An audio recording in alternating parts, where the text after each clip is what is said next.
gece yüreğim yadımdan çıkmaz.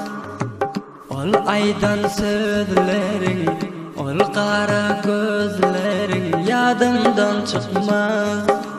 Yadımdan çıkmaz, yadımdan çıkmaz.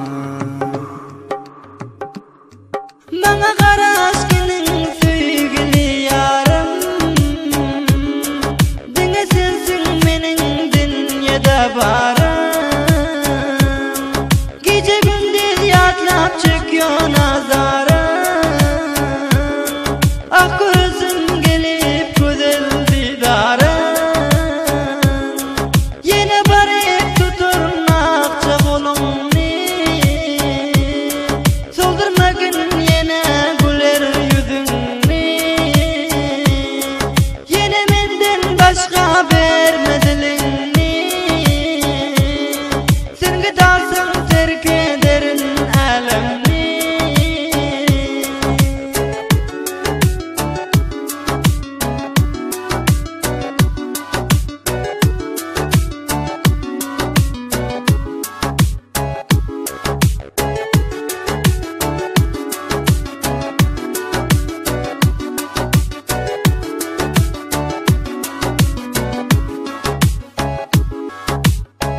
Haldardır suz diyer, güneş onu feyer, yadımdan çıkmaz.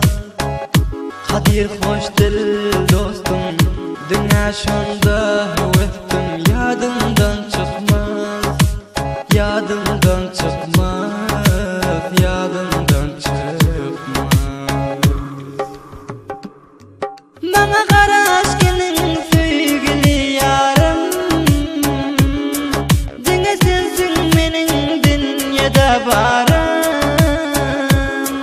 Gece gündüz yatlap çıkıyor nazarım. Ah gözüm gelip güzel didarım. Yine barıp tuturmak çakolum ni, soldurma gün yine güler yüzün ni. Yine menden başka